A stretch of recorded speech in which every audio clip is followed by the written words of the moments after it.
Where's Steve? Not my week to keep up with him.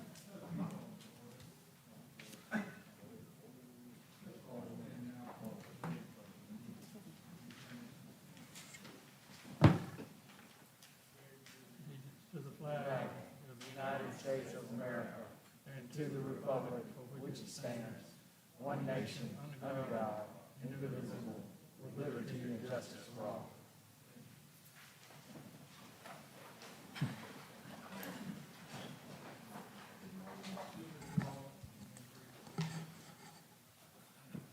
Thank you, Mayor Pro Tem. Let us pray.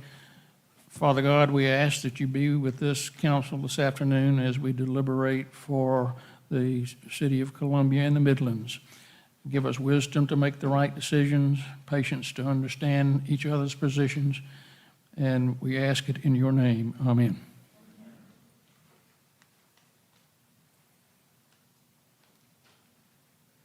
Thought I had it on. We have the adoption of our agenda for today. I move we adopt the agenda as presented. All right. Is there a second? Second. It's been moved and seconded that we adopt the agenda for today. All right. Madam Mr. Clerk? Yes, sir. would you Mr. call the Brennan? roll? Yes. Mr. Rickman? Aye. Mr. McDowell? Yes. Mr. Duval? Aye. Mr. Vine? Aye. Mr. Davis? Aye. Thank you. We also have our approval, adoption of the minutes for October 5th. You have those before you. I move we approve the minutes for October the 5th. Is there a second? Second. It's been moved and seconded that we approve the minutes for October 5th. Madam Clerk, if you would, call the roll. Mr. Brennan? Yes. Mr. Rickman? Aye. Mr. McDowell? Yes. Mr. Duval? Aye. Mr. Vine? Aye. Mr. Davis? Aye. Thank you. Thank you. Madam Thank, Wilson? yes, Ms. sir, thank you, Mayor Pro Tem McDowell. We were moved into a period of presentations, our first being item 2, resolution number R 2021-117, approving the honorary naming of the intersection of Oak Street and Gervais Street, Simon P. Bowie Square. Thank you. I'm going to ask Dr. Bobby Donaldson, if you would, come and say a word to us as we honor Reverend Bowie. Good afternoon, everyone. Councilman McDowell, members of City Council, today I'm very pleased to recognize an American hero. On March 14th of 1960, a young student at Allen University named Simon Bowie joins a movement of young men and women in downtown Columbia. He goes into the Eckerd's drugstore on Main Street. He requests to be served. He is denied service because of his race, and he is arrested. He and his close friend named Talmadge Neal. That arrest leads to a landmark United States Supreme Court case called Bowie versus the City of Columbia, which is taught in nearly every law school in this country. The young man who's named in that lawsuit was born in Waverly, in a home that still stands on the corner of Oak and Gervais Street. He is a proud graduate of the historic Booker T. Washington High School and Allen University. He had no idea that day that he would ever be in a law school textbook. And I imagine, Councilman McDowell, that Mr. Bowie had no idea that the work he did in the spring of 1960 would lead to a city and a city council that looks as it does today. So I am very pleased to join the City of Columbia in recognizing this young man, Simon Bowie, and encouraging the adoption of a proposal to rename the intersection where he once lived Simon P. Bowie Square. Reverend Simon Bowie.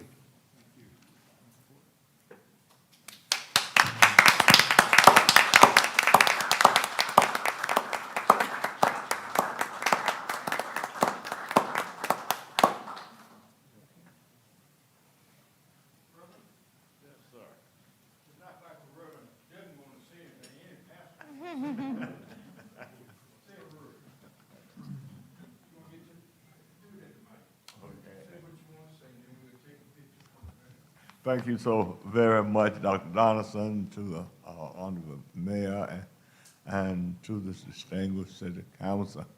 You know, I'm just so honored to be here. I never thought this day would come. My sainted grandmother said one day, sitting on the porch, "Boy, you'll never know what you will become. They may even name that street after you. You don't know." And I never believed that would ever happen. But by you doing it, it brings to reality the dreams and hopes of so many people. I didn't do this for myself. I did it for our beloved city, that it would grow and that it would be the kind of city that we all would be pleased to live in and to live together as neighbors and friends and loved ones.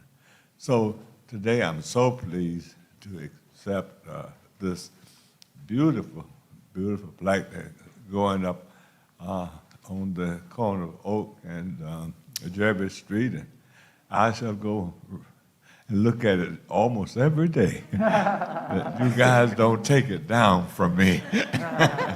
God bless you, and thank you so very much for your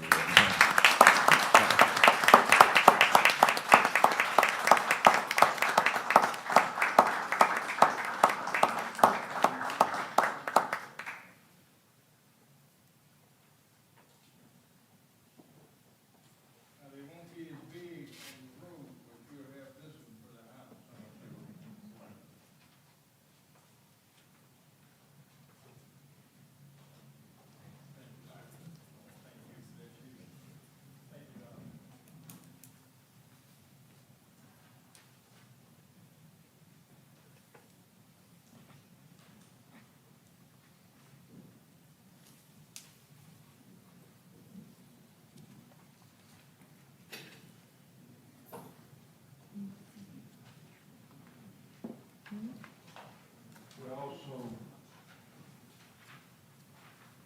I would also, this in Columbia National Navy Week. Mayor Pro Tem McDowell, we definitely want to get a formal motion too for the resolution of the Simon P. Bowie Square. So We need you all to, yes, sir. Second. Now, a second. Yes, sir. You've heard the motion. Madam Clerk, if you would call the roll. Yes, sir. Mr. Brennan? Yes. Mr. Rickman? Aye. Mr. McDowell? Mr. Duval? Aye. Mr. Vine? Aye. Mr. Davis? Aye. Thank you. Thank you all. And now item 3, sir, is the Columbia Navy Week, October 18th through the 23rd of 2021. Proclamation, the Honorable Mayor Pro Tem Ed McDowell. Thank you very much. Let me just, before I say anything, let me just say a word of thanks to these men and women dressed immaculately in your uniforms today. You serve us well, and we are appreciative of what you're doing and what you are going to do and what you continue to do. I am so happy to have with me today Rear Admiral Jeffrey S. Smith here with us today. Admiral Smith is the Senior Military Advisor for Cyber Policy to the Undersecretary of Defense for Policy. Admiral, we are just happy and delighted to have you with us today. Anytime I see a uniform, especially a military uniform, I've never been in the military, but I have this compulsion to give you a salute. And I would always say to myself, I better not do that because I may do it wrong. And if I do it wrong, I do not want any hazing.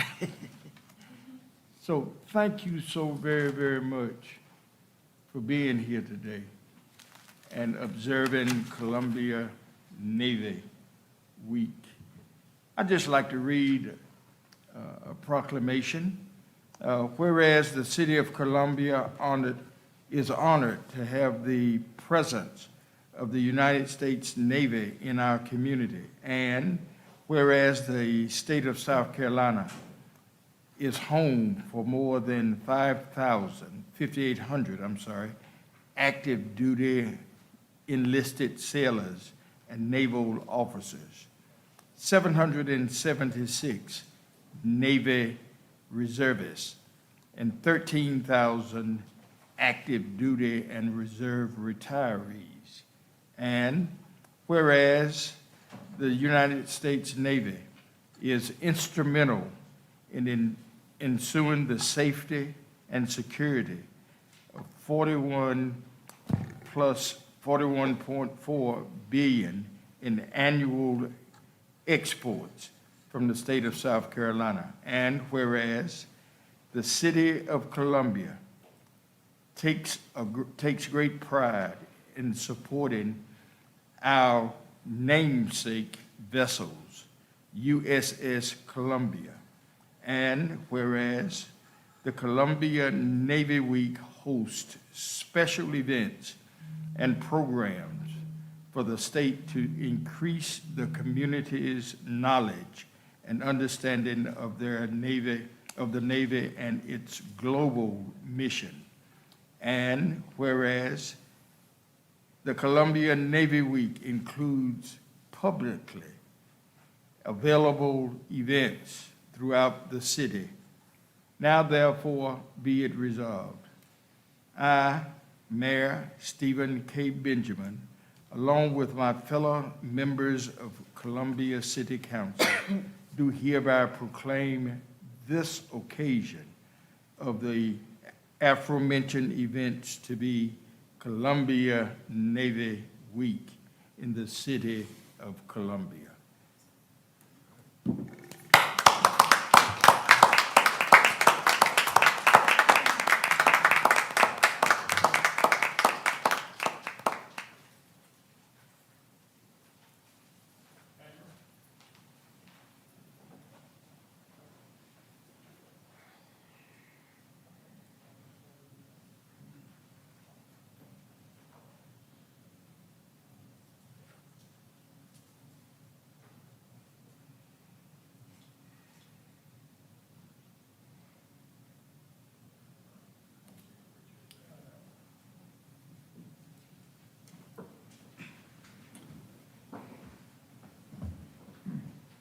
Thank you, council members.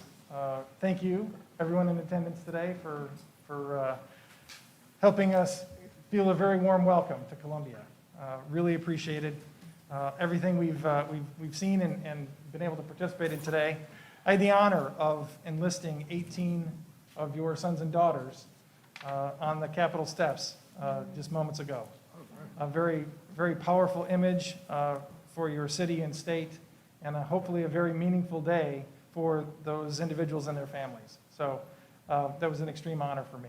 I have with me today members of the James E. Williams crew. James E. Williams is a Aegis missile destroyer. Obviously, we couldn't bring the whole crew, but we have a representative group here of outstanding sailors and officers, chief petty officer, that are representing the entire crew and their direct connection to the James E. Williams family. And everything he stood for. So fantastic to have them with us here today. As was mentioned, there are many, many events going on across the city this week. Hopefully you all will be able to see some of them, participate in some of them, and really enjoy learning a little bit more about our modern Navy and how we're doing our mission globally to really help advance the freedoms and opportunities and prosperity of the city of Columbia and the state of South Carolina. So thank you for everything. Thank you very much.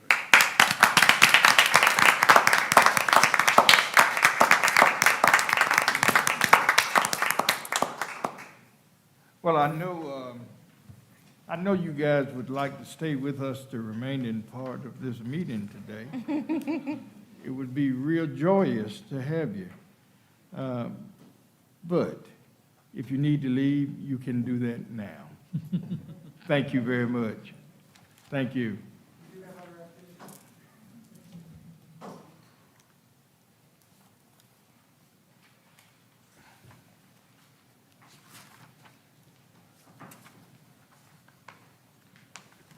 Madam City Manager? Yes, sir.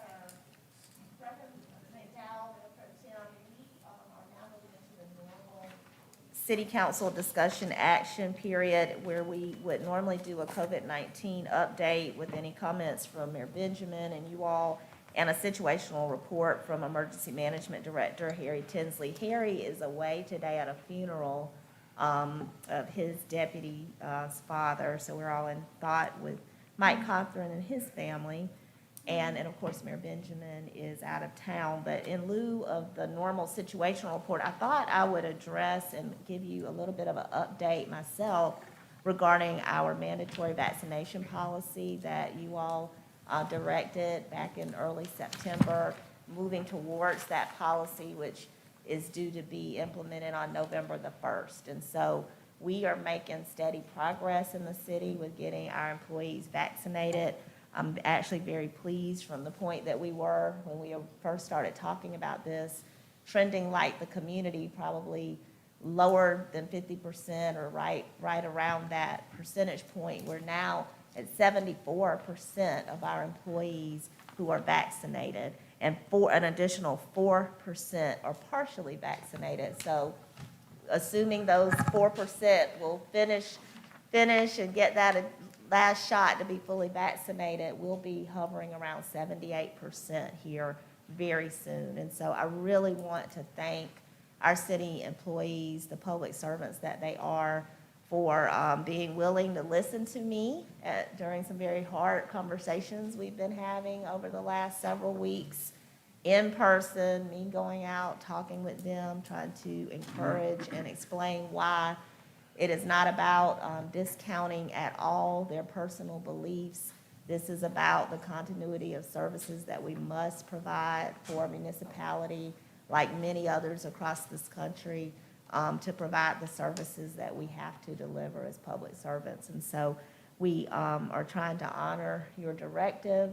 I have explained to the employees that I do feel like 80% is a good aspirational goal to achieve in our city population of employees, to show that we are at a level to sustain, hopefully, a healthy workforce, while also balancing, as many others are, labor shortages. And so I'm very in tune to where we are, the percentage, still trying to get to 80%, in hopes that we will continue to expect and honor when we push the policy out on November 1st, that the expectation is that everyone get vaccinated. However, I think at 80%, I will also be sharing with you all some additional protocols, continued testing procedures, but also some consequences for those unvaccinated employees who may remain still, in a quandary about whether they want to get the vaccine or not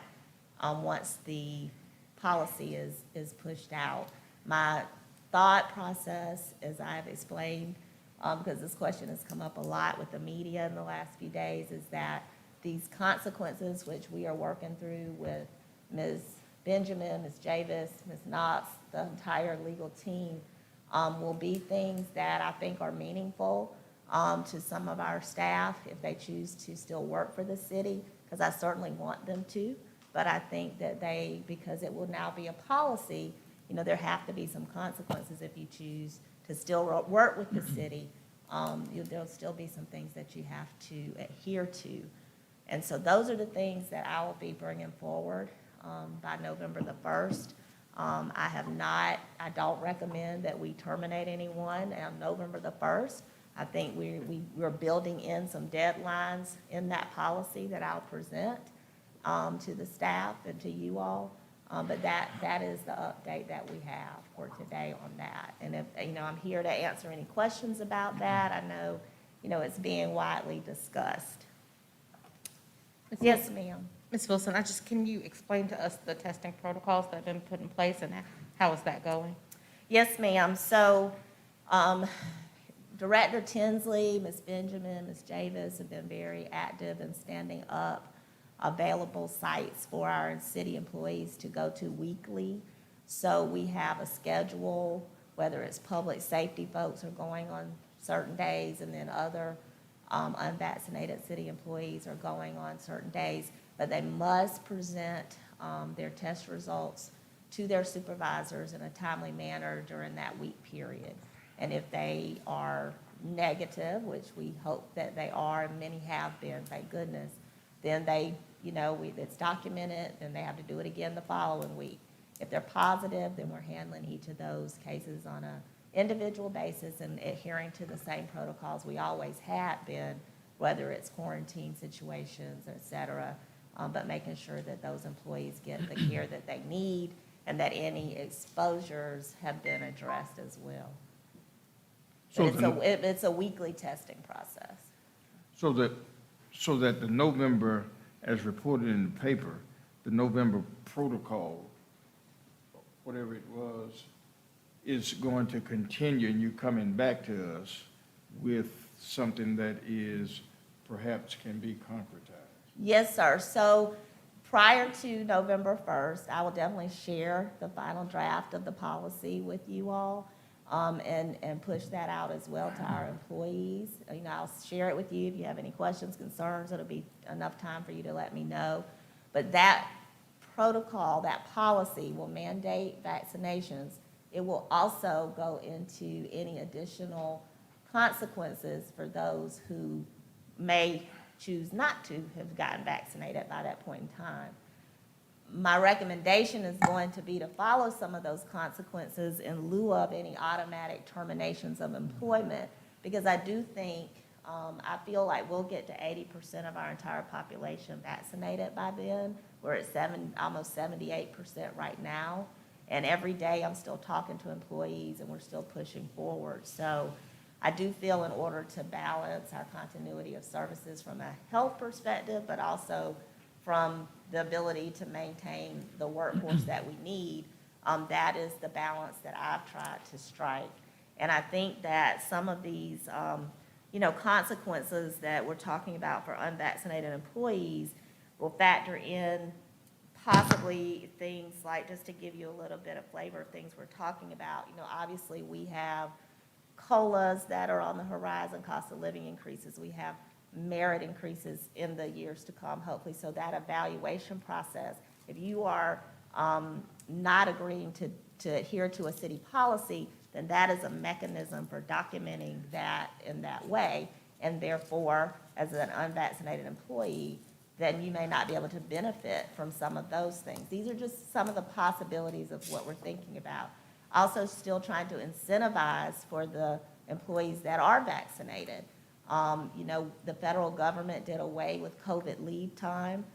We possibly could reinstitute some of that for those that are vaccinated so that individuals wouldn't have to use their personal leave if it's a situation where they're having to quarantine due to their children being exposed or they've been exposed. But if you're unvaccinated, that potentially would not be a benefit that you get. So we're looking at various things to incorporate in the policy, as well as working with legal to make sure all exemptions that any employees may qualify for, they know right now. We've already submitted that information to them in the forms to fill out, whether it's for medical reasons, religious reasons, and there's also a pregnancy deferral that they can also, that might apply to some of our employees who may be pregnant. So we're pushing that information out to them so they can definitely fill out those forms. It's not an automatic thing, but it's something that we certainly are taking very seriously, and we'll review with them and let them know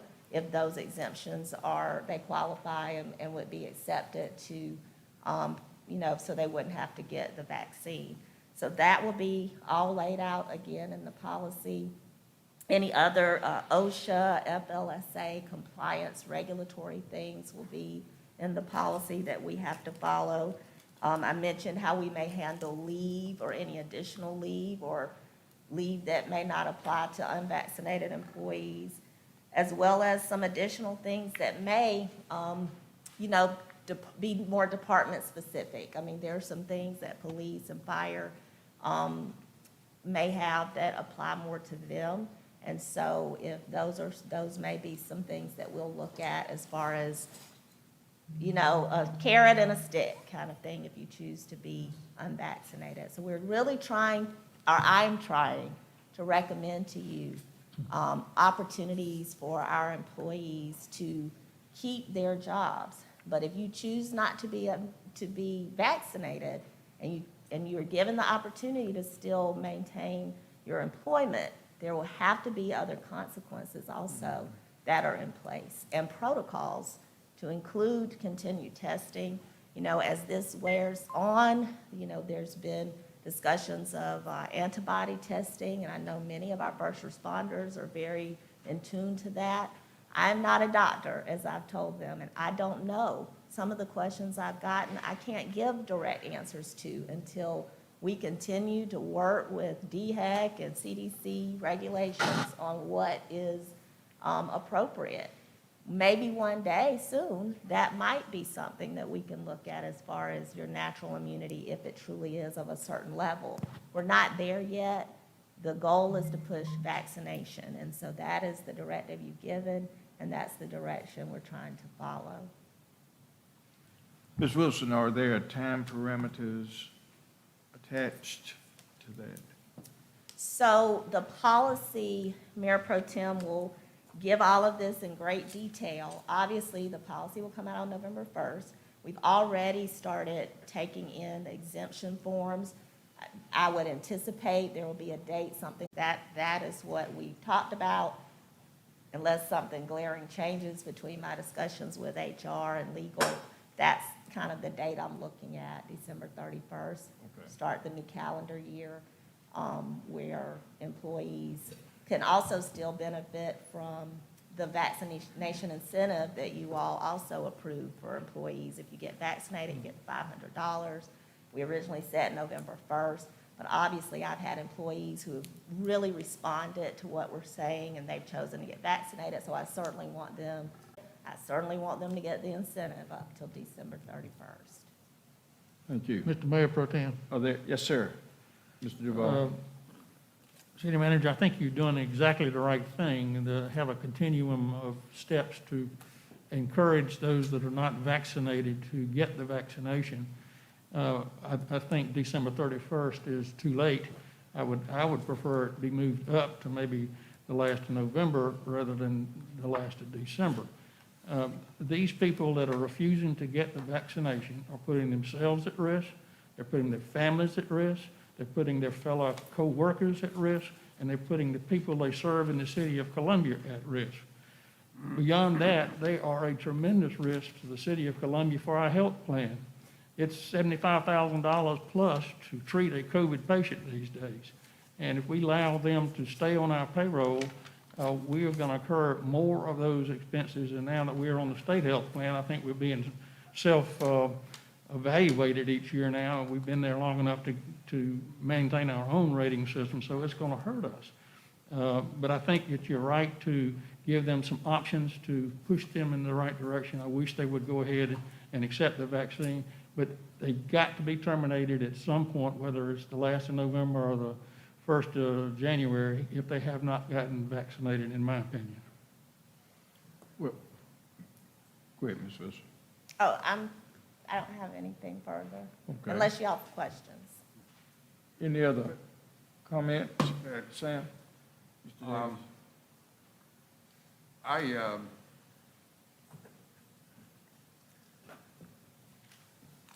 I'm supportive of doing whatever we can to retain employees. I'm supportive of doing whatever we can to make sure that the necessary information is provided to employees in terms of the impact individually as well as within the workplace. And also that we do the ancillary things that you're discussing as far as options within the process in reaching the goal.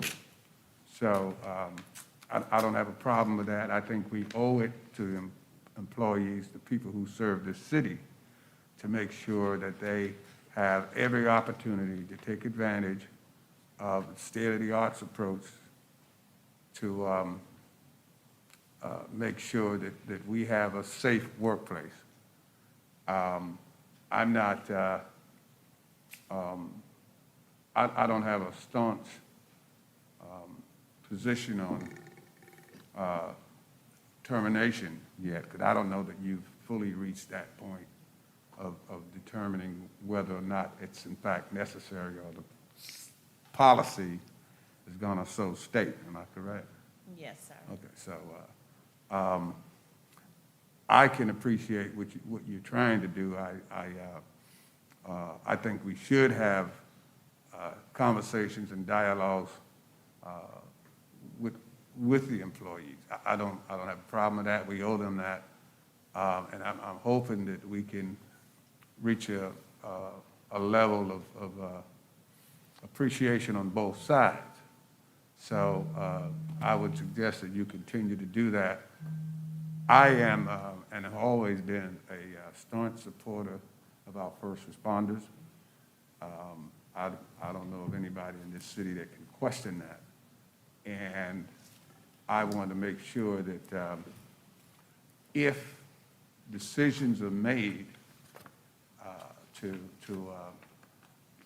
not comply, then I hope that decision would be made with the full understanding of the impact of noncompliance, as well as full appreciation of what you've been trying to do to ensure that we maintain a safe environment and we give them every opportunity to have the best information, the right information, so that they can make their individual choices.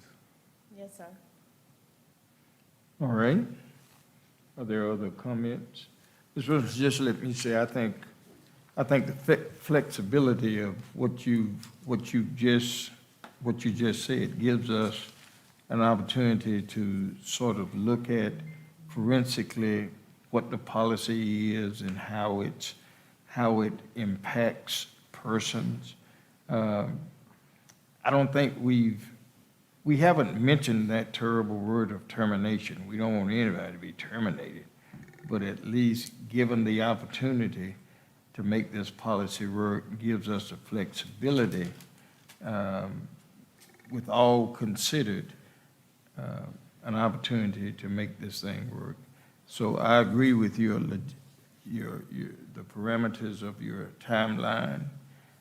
I'm sure it would be helpful for a lot of folk to say, well, let's do it at the end of the month, instead of December. Well, it gives us an opportunity to fully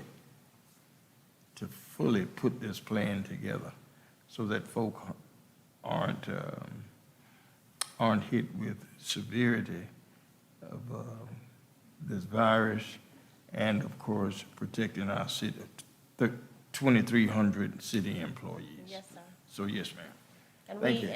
and also factoring in, I know we have been talking about it for a while now and really still trying to, still give that opportunity. It takes about 45 days for someone to get fully vaccinated. So again, some of the dates that we come up with, they're not arbitrary. We are just trying to push people to get fully vaccinated. So again, that also has something to do with thinking about December 31st from now, giving more than enough time for individuals who may have, still be thinking about it to go ahead and make that decision and get it fully done.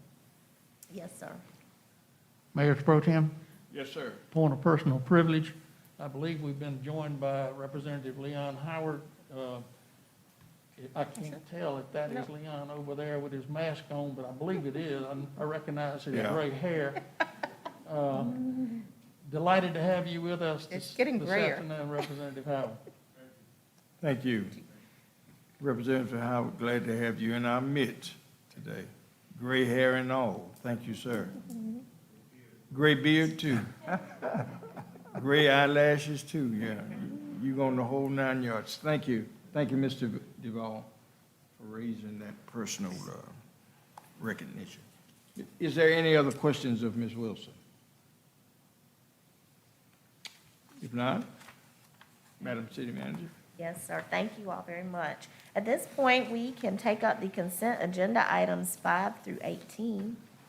So move. Second. Been moved and seconded, 5 through 18. I have a question on Mr. an Rickman. item 16. Yes, sir. Mr. Rick, say that again, then it did hear. I have a question for item 16, please. I'm just curious, we've created this program so that we can make sure we take care of minority businesses in our community, but we're constantly seeing more and more minority businesses outside of our state, outside of our city. Are we taking away business from local people as we do that? And because the question keeps coming up is that we're not doing enough for a minority business in our community, but yet we're doing things for people outside of our community. Is that hurting us internally, or is this because there's no one who can provide this service in town? It's just, it's been brought up several times by folks in the community, and I saw this one today, and it reminded me to ask the question. I don't know Yes, if you sir. could shed some light on that? Yes, sir.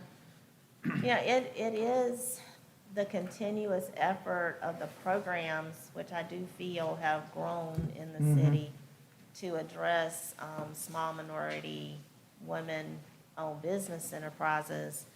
The reality is, for certain type work, some of that growth and development of the capacity of our local minority business owners to do the type work for some of these really large water sewer projects is something that, I mean, we just have to do better to help build capacity. I think our programs are in place to do that, Mr. Rickman. We've done lots of presentations through committee and also to the full council. We have the Office of Business Opportunities with Melissa Lindler. Her efforts are, she's passionate and she's always pushing. Our procurement director, Sandra Middleton, and her team are always pushing, asking the right questions. And of course, Assistant City Manager Shealy and his team are working right in tandem with them. The reality is, some of this work, which we're particularly under the consent decree to be done, we have to follow certain guidelines about that, and we've got to stay on course to get it done. What I'm always asking before these items come to the agenda is, are we at the right percentages? We are. Are they local necessarily?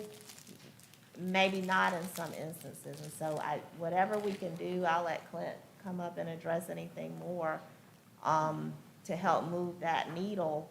Then we got to start being even more creative. The disparity study is underway. I'm very hopeful for some other feedback and guidance from those professionals on this particular question you asked. But the reality is, if we're asking about this specific item and the consent decree program management and the sub-consultants who follow under that, the capacity does have to be there, and sometimes it may not be local. Well, I just want to make sure, I mean, the program was set, and we put it there for a reason, and we've been trying to grow proteges, and we're trying to do more and more outreach. I don't take that away from the city at all, but at the same time, I don't want to make sure that we're reaching out to hit a goal based on having minority participation that's not from here, but we're taking that business away from another local business that's here. 'Cause Got it. we have to have a nice balance to make sure that we're still growing all businesses here, because collectively together, they make up our community. And we So- have, yes, that's a great point. If the business isn't local minority who has the capacity to do it, and then it goes outside of the Midlands region, are we taking that from another local We taking business? local dollars and putting them in Whatever. another state. Right. That's my In the- concern. In our efforts, so it may be an unintentional consequence that we need to look at. I do want to always bring to your attention, when we have items on here, there may be one on this agenda too, where they're protege-led projects. So I really commend Clint and his team for putting those kind of projects together, where it is going to go to a minority contractor. Well, that was the end goal of the program, so, Right. I mean, every time we do that, then we've made another mark on success, which is great. But I just wanted to make sure that we weren't sending dollars out just to hit a percentage. That doesn't help either team in Columbia. Yes, sir. What you- Thank you. Mr. Shealy? Yes, sir.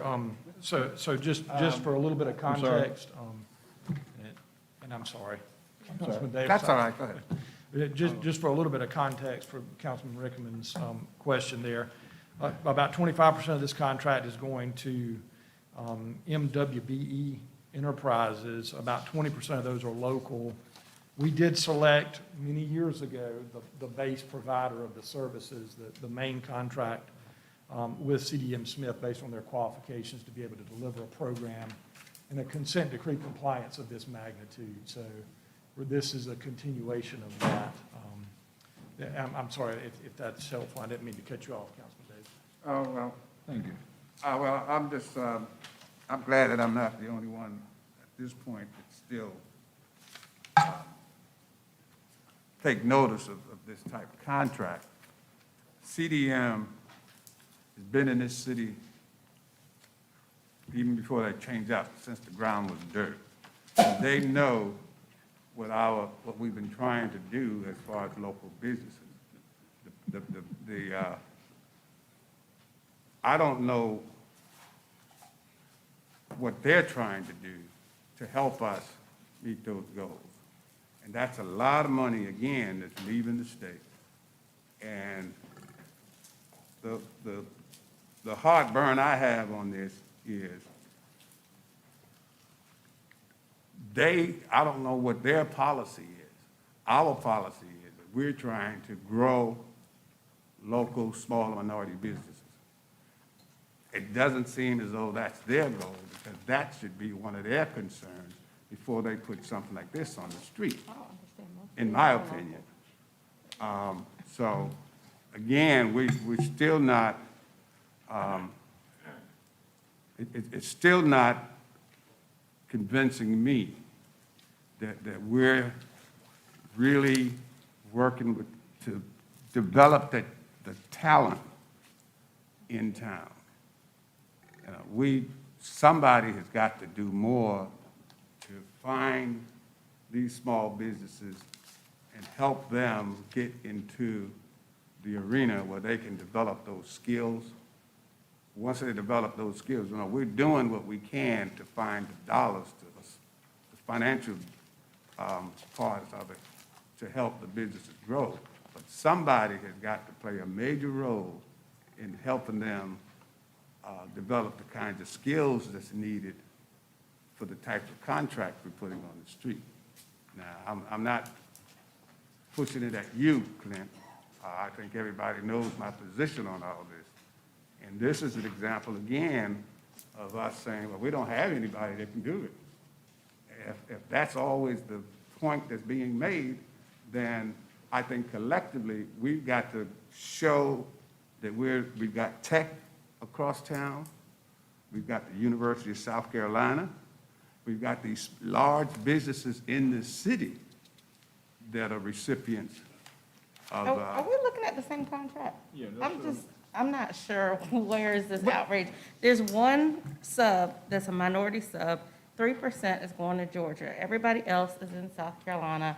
And when we did our local business ordinance, now if we want to change that, but we went around and around about what local meant, and it included some of the surrounding counties. But you've got DITSA on here, you've got ELL. You've got Comprehensive Business Consultants that's in Columbia. And I know that CDM has done a really good job at not just trying to make sure that we have subs, but that we're building capacity. So I'm just not sure if we're talking about the same contract here. We're talking about the same thing. So okay? what's But your issue It always with this? comes up. Now, I'm just asking clarity because. Tell me, I can tell you the only 2 or 3 that always comes up, DISA and CHOW. They lead the pack. I'm going beyond DISA and CHOW. Okay, so Okay. I'm just asking, your question was about local, and there are local, there's 3% that's going outside. So if you have a suggestion on that 3% or your problem with the other subs, I'm asking clarity on what your issue is. Say that again? I'm just asking your clarity. You were talking about the amount of money that's going outside the state. So I was asking clarity when we talk about the same contract, because what I'm looking at is 3% is going outside of state. And so is this the contract that you have an issue with, or are we talking about It's, something else? yeah, maybe I say it too often that I don't make myself clear. It's not only the percentage that's leaving the state, it's who's getting the dollars, it's who's participating, and it's where the contracts are going. Do you know how much money leaves the state every month when we look at it? Yeah, I Okay. read my agenda every week. So that says what? So, but I'm asking for clarity because you are making an allegation that there I'm not aren't. making an allegation, I'm saying it, Okay, and I Mr. think Davis, it's I'm not clear. going to argue with you. I was just Well, asking for okay, clarity. we're not gonna argue. I was just asking clarity It's when we a walked. clear point. Brothers, brothers, I'm tired. sisters, I was just asking clarity when we talked about the same contract. He's Okay. answered that, and brothers, so sisters. that's fine. You're talking about this 3% that's going on. I move to previous Okay. question. All right, we move to previous question. Madam Clerk, Yes, sir. if you would, call the Absolutely. roll. Yes, sir. Considering items 5 through 18, is that correct? Yes, sir. All right. Would you call the roll, please? Sure. Mr. Brennan? Yes. Mr. Rickaman? Aye. Mr. McDowell? Yes. Mr. Duval? Aye. Mr. Vine? Aye. Mr. Davis? Reluctantly, yes. Thank you. All right. 19, Madam- yes, sir. We're moving into the ordinance's first reading. Item 19 is ordinance number 2021-082, amending the 1998 Code of Ordinances of the City of Columbia, South Carolina to repeal and replace Chapter 11, the licenses, permits, and miscellaneous business regulations. Second. All right, been moved and seconded. Madam Clerk, would you call the roll? Mr. Brennan? Yes. Mr. Rickaman? Aye. Mr. Duval? Aye. Mr. Vine? Aye. Mr. Davis? Aye. Item 20, ordinance number 2021-086, authorizing the city manager to execute a 16th Amendment to purchase agreement between the City of Columbia and Breit Myers 2001 LLC for I the move sale. approval. Is there a second? Second. Second. Mr. Mayor I'm Pro sorry. Tem, I was just going to ask, just for the public, because I know people always ask the questions, can we just give a brief synopsis on where we are on this and why there's another extension? That was going to be my comment. Thank you, Mr. Vine. Yes, Ms. and, Gentry, okay. she's coming with the answer. Thank you, ma'am. I mean, it is at the request of the developer, so I Right. think Ms. Eel, as much as she can say publicly, say why. Right. The developers made a lot of progress on the site. They do not have their core 404 permit yet, so they're working on securing that permit. Their investors need that permit in hand before they can complete the transaction. Thank you. Did that get at your question? Yeah, your I answer? knew that. I just wanted to publicly on the record, because I think Okay. people look at our minutes and they want to know why we keep extending it. Thank you. Yes, ma'am. Thank Oh. you. All right. Okay. Madam Clerk? Yes, If sir. you would call the roll? Mr. Brennan? Yes. Mr. Rickaman? Aye. Mr. McDowell? Yes. Mr. Duval? Aye. Mr. Vine? Aye. Mr. Davis? Aye. Thank you. Ms. Wilson, Yes, sir. resolution. Okay, resolutions, item 21, resolution number R through 2021-107, adopting the bylaws of the South Carolina So Memorial moved. Park Commission. Been moved. Is there a second? Second. Been moved and seconded. Clerk, Ms. Clerk? would you Mr. call the Brennan? roll? Yes. Mr. Rickaman? Aye. Mr. McDowell? Yes. Mr. Duval? Aye. Mr. Vine? Aye. Mr. Davis? Aye. The next few resolutions, you all had memorandums from the Columbia Housing Authority in regards to these projects, and I can certainly read each of them, Ms. Devine, would you? I was just going to make a motion for 22, 23, 24, and 25. Yes, ma'am. Could but I somebody did have a explain to the question. public why we're doing this? You making Because sir. some people think that we were issuing the bonds. We are not issuing the bonds. This is not it's just a pass-through. It's a requirement, but I think for the Yes, sir. record, somebody needs to state that. Well, I think you said it very well just Okay. there, Mr. Rickman. It is a formality, and it's really a pass-through type provision. We've done this several times for the Housing Authority. I think they're doing a wonderful job working on, really changing their pro forma and how they handle properties, and this is a part of that process for them. I do think that we ought to also comment that these projects are a lot of projects, and it shows that the Housing Authority is really beginning to put out the projects that we've been seeing for the last 2 or 3 years be developed, so we're getting Are they ready to. refinance or are they new projects? That was a question that came up as well, because some of it was, These are the new projects Right, yeah. that she's been working on. All right. So Mr. item, Diamond? Now, I made I the thought motion. Has it been seconded? No. second, 23, 24, and 25. 22, 23, 24, and All right, 25. excuse me. We're gonna blanket all four of them into one motion, is that correct? Yes, sir. All right, Madam Clerk? Could you Mr. call- Brennan? Yes. Mr. Rickman? aye. Mr. McDowell? Yes. Mr. Duval? Aye. Mr. Vine? Aye. Mr. Davis? Aye. Thank you. Ms. item Wilson? 26, resolution number R 2021-113, adopting the all natural hazards risk assessment and mitigation plan for the Central Midlands region of South Carolina. So moved. Update. Is there a second? Second? Second. Mr. Duval seconded. Second. All right, clerk, call the roll. Ms. Clerk? Mr. Brennan? Yes. Mr. Rickman? Aye. Mr. McDowell? Yes. Mr. Duval? Aye. Mr. Vine? Aye. Mr. Davis? Aye. Thank you. Ms. Wilson? Event resolutions, item 27, resolution number R 2021-105, CMA Gala, authorizing consumption of beer and wine only within Boyd Plaza adjacent to. So moved. Second. Been moved and seconded. Clerk, call the roll. Mr. Brennan? Yes. Mr. Rickman? Aye. Mr. McDowell? Yes. Mr. Duval? Aye. Mr. Vine? Aye. Mr. Davis? Aye. And resolution number R 2021-116, authorizing consumption of beer and wine only within Boyd Plaza adjacent to the Columbia Museum of Art for the Live on Boyd Plaza on Sunday, November 7th, 2021. Motion for approval. Is there a second? Second. Mr. Duval? Madam Clerk, would you call the roll? Mr. Brennan? Mr. Rickman? Aye. Mr. McDowell? Yes. Mr. Duval? Aye. Mr. Vine? Aye. Mr. Davis? Aye. Thank you.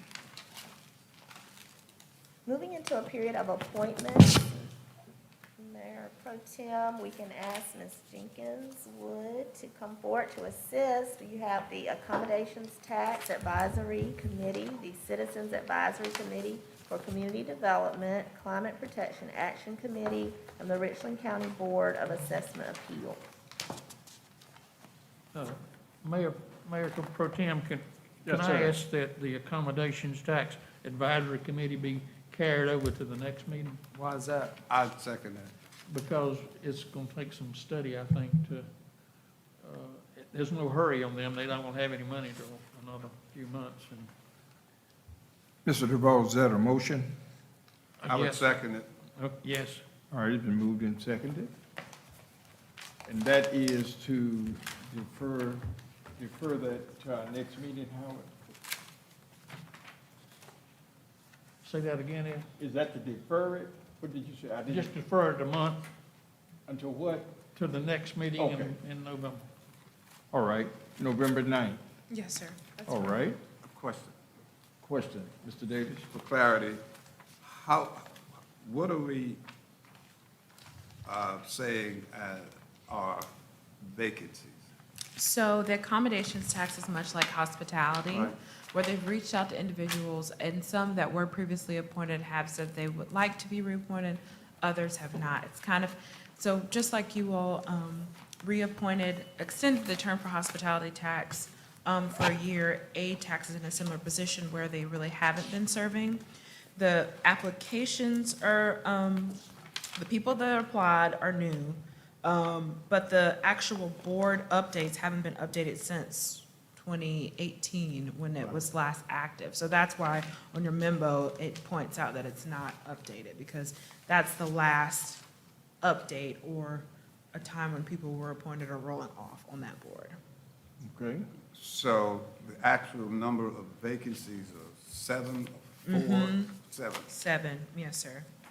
And I was looking for everybody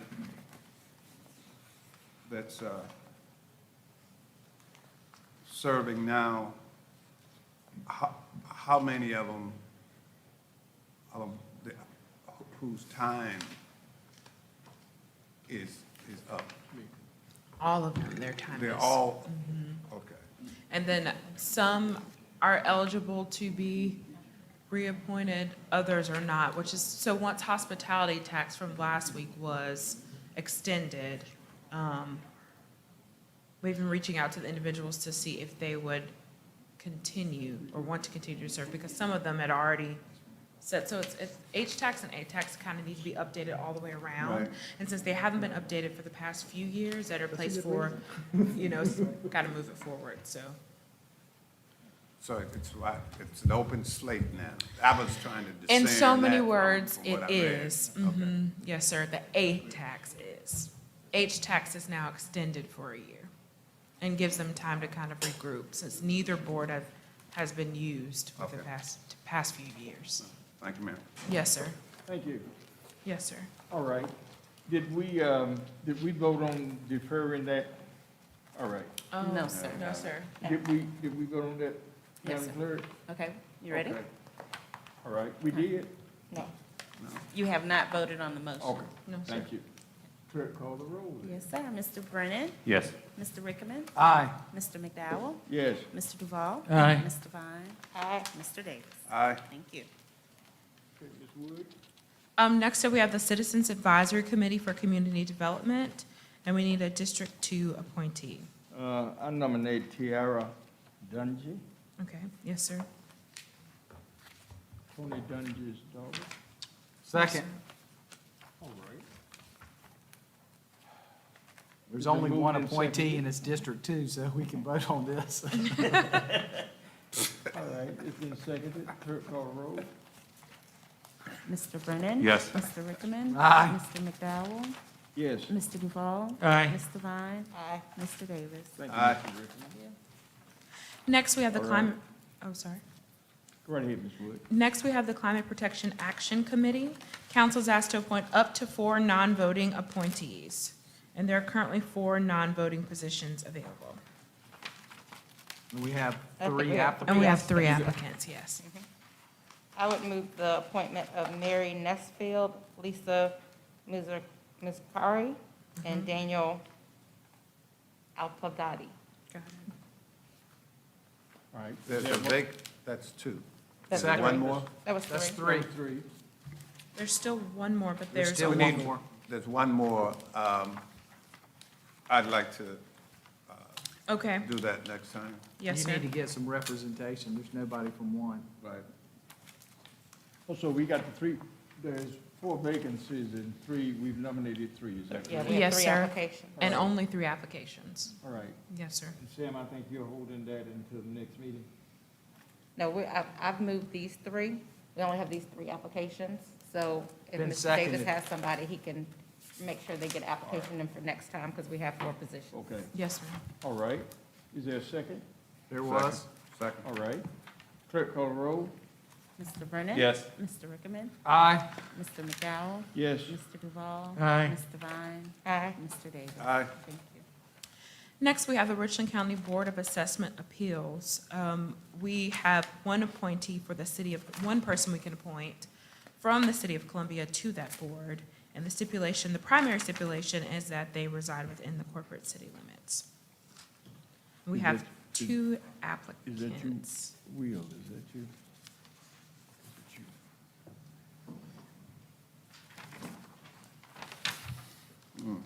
Either one. Um, both? So the premise of this is that all board members should have a background in one of the following fields: appraisal, real estate development, condemnation experience, experience with real estate litigation matters. So that's why both applicants are in the real estate field. Ms. Wood, could we defer that until our next meeting? Yes, sir. Yeah, it's like, Not unless, are there nominees? There was one that was recommended out of the two, but we can definitely re-advertise it. What's the pleasure of the council? Hold it over I to just the would next want to know, what's our time frame? Because I guess tax bills will be coming out, so this is, these are assessment appeals. Do we know, TK, if there's I don't know when those appeals happen. I just want to make sure we're not holding up anything. Do we know? I'm not sure. Who is that? Because we don't meet, we meet the second Tuesday in November? I believe so. Does anybody, Will, do you know when appeals happen? Okay, I'm fine with deferring it. I just want to make sure we don't hold anything up. I can reach Okay. out to Katie Marr, who was our contact, and double check and make sure, but I mean, at least between now and the next meeting, if we want other applicants in the pool, we can try and recruit. yes, ma'am. All right.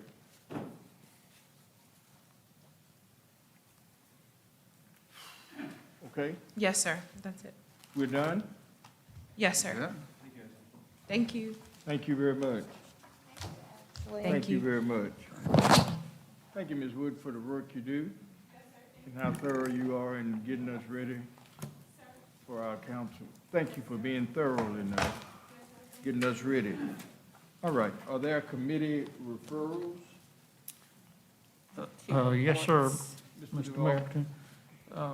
Mr. Mayor Pro Tem, when I was taking my afternoon to read the administrative code of the city of Columbia, I noticed two things that I'd like to refer to the Administrative Policy Committee that might need to be amended. One of them is Section 2-7, which deals with the Mayor Pro Tem. It calls for a one-year term, and since I've been on council, we've been using two-year terms, and I'd like to see if we just need to change that 1 to 2, so that every time we have a reorganization of a council after an election, we elect the mayor to pro tem for the same two-year term to the next reorganizational meeting after a new election. The second thing is in section 2-127 on municipal court. We need to look at that to see if the language in that is actually what we're following in the city of Columbia and with the advice of the municipal association, and maybe want to modify the language in that. And while we're looking at the administrative section, I would like the committee just to have the opportunity to look at the whole section there to see if there are any cleanups that we need to do at the time. All right, both of the concerns that Mr. Duval has raised, goes to the Administrative Policy Committee. Is that correct? Yes. Is that correct? Yes, Yes, sir. sir. All right. Yes, sir. All right, thank you, ma'am. Exciting meeting. All right. Is there anything else other than, we have public Oh, input? we got Reports. item 33. Reverend McDowell, I wanted to make sure I was clear regarding the municipal court and any additional cleanup. The question is about the wording of the court administrator maybe and the There's a chief paragraph in administrator? there about how the court is set up, and that's not the system that we're following right now. And I think we just need to look at it to see if it needs to be modified. But it's the intention to continue the setup that we have right now. So going into the committee discussion, I just wanted to make sure I was clear that we have a court administrator and a Yeah. chief administrative judge. Okay, That's not the way it's set up in the ordinance right now. okay. All right, And have we referred item 33 to the? We do need to do that. And we need to vote on your referrals as well. Yes, sir. Okay, I'd like to refer item 33 to the Economic and Community Development Committee for the purpose of scheduling an appeal hearing and is requested by the legal department. all right. Second. All right. Okay. Howard, you got that? Yes. All right. So those three referrals, of course, two will go to the Administrative Committee and one to the Economic Development Committee. Is that right? That's correct. All right. Is that, let me just ask the question. Do we vote on referrals? Yes, sir. All right. Clerk call the roll. Mr. Brennan? Yes. Mr. Rickaman? Aye. Mr. McDowell? Yes. Mr. Duval? Aye. Mr. Vine? Aye. Mr. Davis? Aye. All right. Mr. Mayor, Pro Tem, Yes, sir. before we go into executive session, I have one thing of personal privilege. This is the last meeting for one of our lawyers, Patrick Wright, and I got the memo, as you all did during the week, that Patrick is going over to the dark side. He is going to accept the position of Richland County Attorney, beginning, I believe it's November 1st. I sent him a note saying that I was very disappointed to see that he was leaving the city staff, but I was delighted that the council was sending a competent attorney over to Richland County. And we'll look forward to working with him while he represents the county with the same vigor and integrity that he's represented us for a number of years. We're sad to see you go, but wish you well. Thank you.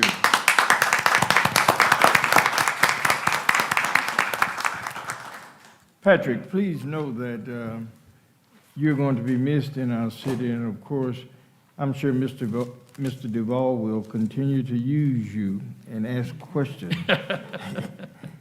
Thank you very much for giving to us your time, your talent, your gifts and service for this city. We will miss you, but I'm sure Howard will keep you in touch with you. Thank you so much. Yes, ma'am. Mr. Davis?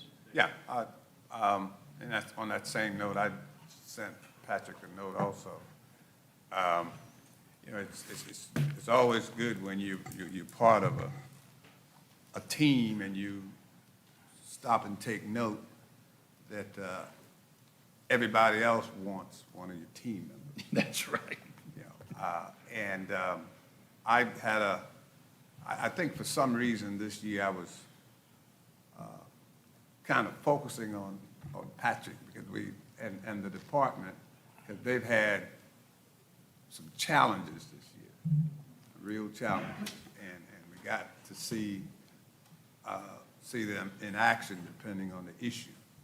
And that I was convinced that our legal department is a tight team, that they're good. You know, and if they weren't that good, folks wouldn't be trying to pick them off at every chance they get. But it does show that, you know, and one of my favorite terms is that they notice that we don't collect no junk. Okay, so I wish you well also, and I know you're gonna do well with the county, and just keep us a step ahead of them. Thank you. Good luck to you, man. Thank you. But Patrick, anytime you want to come back, just click your heels. You just make sure that they're not scuffed when you come back. Thank you. Madam Clerk? We have a motion for executive session, sir. Let's go to Mr. public- Mayor Pro I have- Tem, I have- Oh, I'm sorry, I yes, have sir. public Public input. input, my apologies. Yes, let's do that first. Yes, sir. You're getting out on record time, that's good. Yeah, right. Madam Clerk, we have anyone on the line, on telephone line? We do have an individual on the line, but they have not joined the speaker queue. However, lady has given you a sign-in sheet with two names Yes. on it. I have two persons, one, let me get these glasses here. The first person, of course, is Dan Lombardi? Filibante, I'm sorry, sir. Come on, I'm sorry.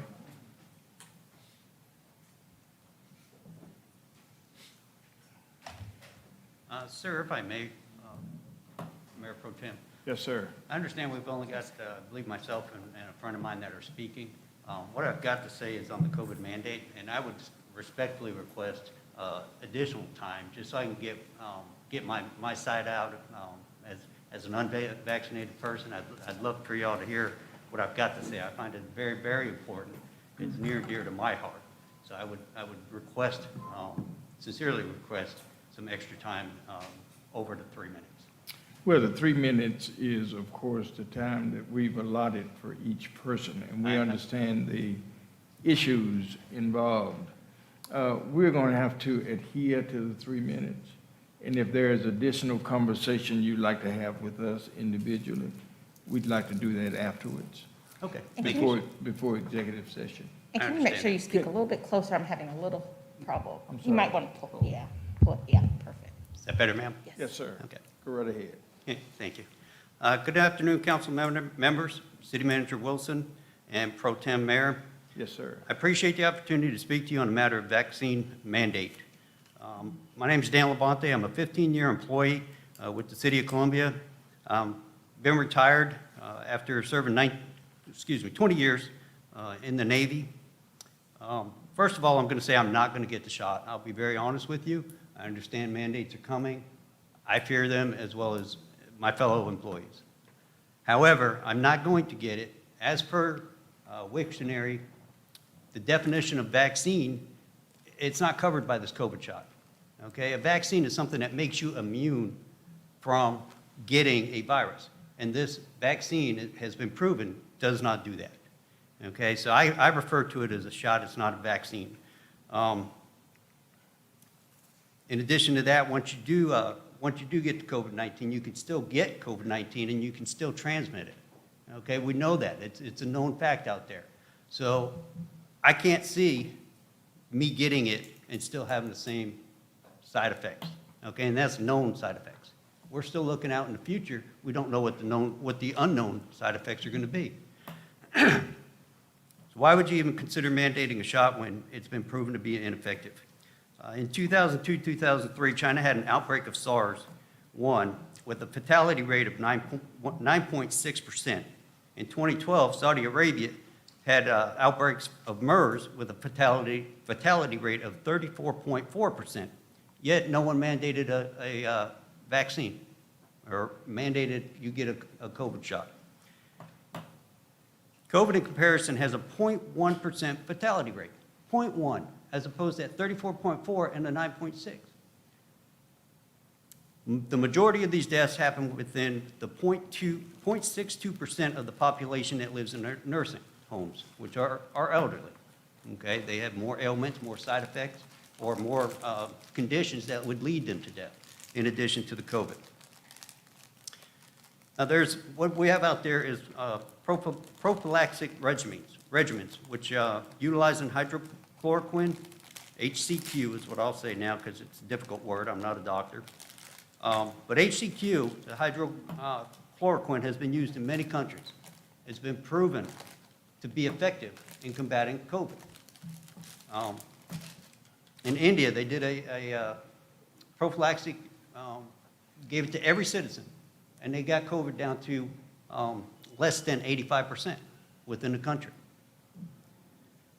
With this, utilizing hydrochloroquine for prophylactic or preventive maintenance, you can go ahead and give every employee, I'll buy my own, 1 pill a week is all it takes to help them prevent from getting COVID. And it works.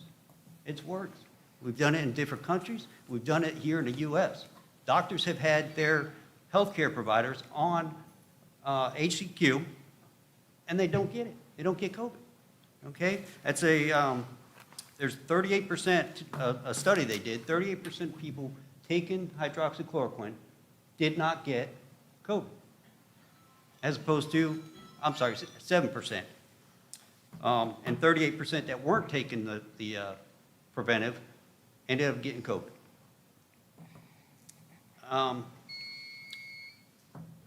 Would you like me to stop, Pro Tem? Yes. Yes. Okay. Yes. I Let me, apologize, sir. There's a lot of information, and if I may, sir, I've actually done some handouts, and I'd like You ought to read those. And it's a couple of things. One is my actual 10-minute speech or information that I would have liked to have spoken to you about. And the other is, it's right here. It's called a Guide to Home-Based COVID Treatment. So this is a treatment for it, as well as explains the actual going and getting your Give it to her. Ms. Lady is going to pass out copies. I'm glad you've printed those out.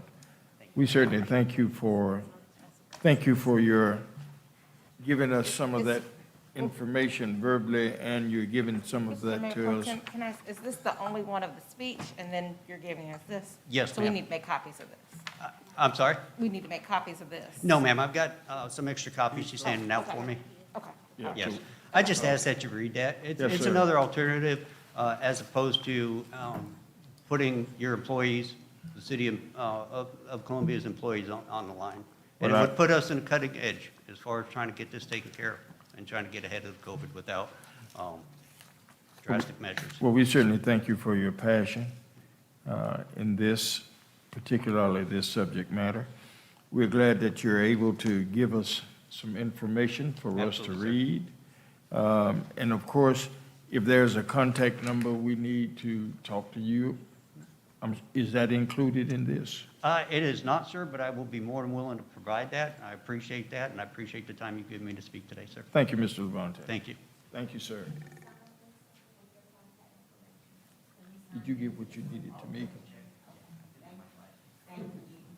Did you get what you needed? All right. All right, there's an Anthony Mittal? Mittenall. I'm sorry, sir. Come on. Yes, Good afternoon, everyone. yes, sir. First off, City Manager, I appreciate you, everything that you presented, all the ideas, in order for us to, keep our jobs or hopefully our careers. As far as the testing and everything, just speaking for myself, I don't mind doing that. I'd test every day if you guys needed me to. I just really don't want to put this vaccine in my body. The organization that's keeping up with the adverse reactions, as of October 6th, 2021, 8,638 deaths have occurred from people taking the COVID-19 vaccinations. In my opinion, that's 8,638 people too many dying from putting something that they thought was going to help them into their bodies, and they ended up dying from something that was promised to help them. I've got 4 kids. I'm taking care of my little brother. I've got a grandkid already. I've been doing this job again for 10 years, 15 years away from retirement. I know that it sounds like a long time from now, but I was looking forward to making it there and taking care of my family instead of having to start over somewhere else or what have you. I mean, I don't even know at this point. I'm just hoping for the best. I don't have much else to say, but I appreciate you guys hearing me. Thank you. Yes. Yes, sir, thank you. Of course, Just for my own information, what is your source for the 8,000+ deaths as a result of COVID? CDC official website, www.cdc.gov. There's Okay. /2019-NCOV/vaccine/safety/adverse-events.html. That's the entire site there. But again, it's the official CDC website, and VAERS, which is VAERS, the organization that's in charge of keeping up with the adverse reactions to the COVID-19 vaccines. All right, thank you. All right. Thank you all. Mr. Davis? That's you done? Yeah, that's, All right. Mittenall, is that right? Mittenall. Thank you, sir, for your willingness to come and say a word to us. Thank you very, very much. Madam, I think there's one call in the queue. Madam Clerk? Not at this time, sir. Sir, ma'am? No, sir. Okay. Madam City Manager? Does Chairman Howard want to say anything? Does Chairman Howard want to say anything? Howard, this is my representative. Stand up, Leon. Thank you for what you do, Mr. Chairman.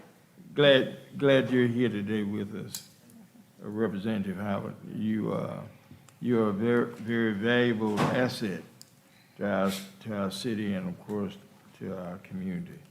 Thank you for being here today. Yes, ma'am. Madam City Manager, Mr. Yes. Duval. Yes, sir. Mr. Mayor, Pro Tem, I make the motion we go into executive session for receipt of legal advice related to matters covered by attorney-client privilege pursuant to SC Code 30-4-70A2, COVID-19, SC Pride Festival security, legislative priorities.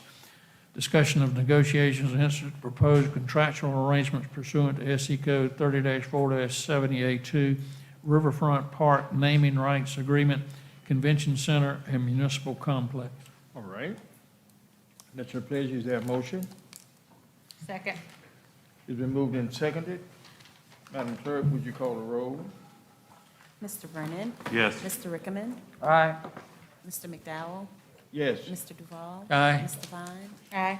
Mr. Davis? Aye. Thank you.